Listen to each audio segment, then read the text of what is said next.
Hello hello हामी 360 डिग्रीको चाहिँ के छ त टेस्ट लाइभमा यहाँ बसिरहेछौँ। हाम्रो चाहिँ फेरि जतिखेर पनि होइन टेस्ट लाइभ हुन्छ होइन। यो चाहिँ देउमाई नगरपालिकाको भवन छ तल अग्लो रहेछ। हामीले अघि हेरिसक्यौँ। हाम्रो यहाँ भाइ चाहिँ भोलि पदस्थापनाको लागि बसिराख्नु भएको छ मस्त चिल पारामा जाडोले मारो।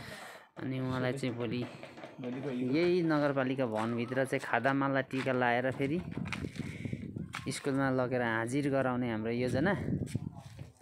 त्यतिन्जेल चाहिँ यहाँ इलामको जाडो सेक्दै बसेको अवस्था छ। यतिखेरदेखि बिग्रेको होइन त हो त,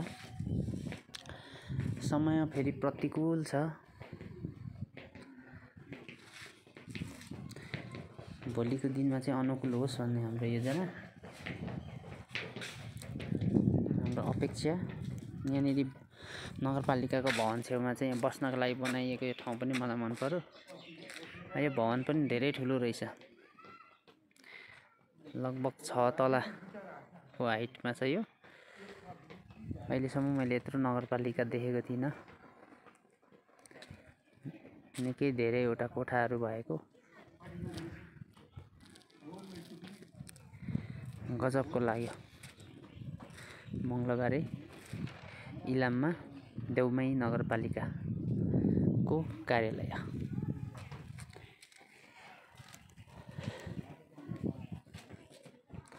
जुम हिँड्दै हिँड्दै यो नगरपालिका उता अनि त्यहाँदेखि लाग्दैन।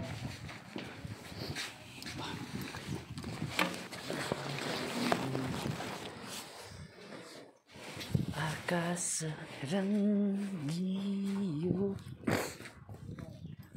सपनाहरूले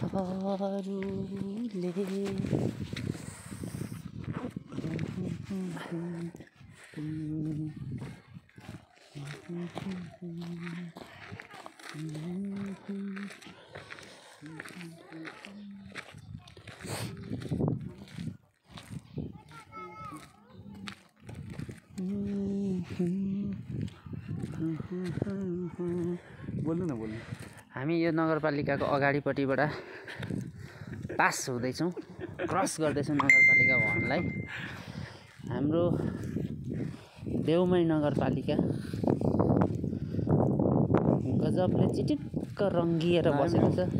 नेपालको झन्डाको रङमा रहेको हाम्रो नगरपालिकालाई होइन, यति ठुलो भवन बनाउनु सफल हुने यहाँको मेयरलाई चाहिँ बधाई छ। गेटमा लेख्न अलिकति बाँकी रहेछ होइन। डरै हुने हेब्बी नि। अगाडि कृषि विकास ब्याङ्क विराजमान हुनुहुन्छ उहाँ। उतापट्टि नेपाल बहुउद्देश्यीय सहकारी संस्था मङ्गलबारे सेवा केन्द्र नेपाल ब्याङ्क लिमिटेड पनि छ त्यहाँ अगाडि। There is a generator as well. कहाँ रहेछ खोइ त्यहाँ त जेनरेटर देख्नु न। ई टिनल भन्ने नो पार्किङ। त्यही अगाडि चाहिँ पार्क भएको छ यहाँ बाइक। ल ठिक छ। अब हामी नगरपालिका भवनबाट ओह्रालो मङ्गलबारे बजारतिर प्रस्थान गर्दैछौँ। नियम विस्तार रहेको छ। पासपोर्ट फोटोको विषय यहाँ यो रहेछ। यहाँ सानो बगैँचा पनि रहेछ। हाम्रो एकजना सर बाइक लिएर आउनु हुँदैछ। हाम्रो पनि बाइकमा पुग्ने आँट्यो त अब। कृषि विकास ब्याङ्क अगाडि सब्जी भण्डार र यसरी चाहिँ मङ्गलबारे बजार चाहिँ रहेको छ।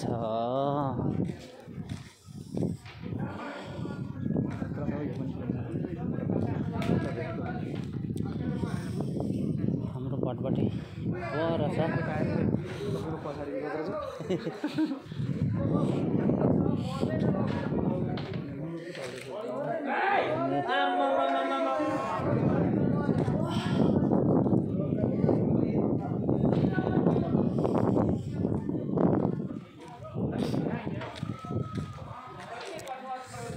हाम्रो भाइले अब यहाँ राइडिङ गर्ने हो।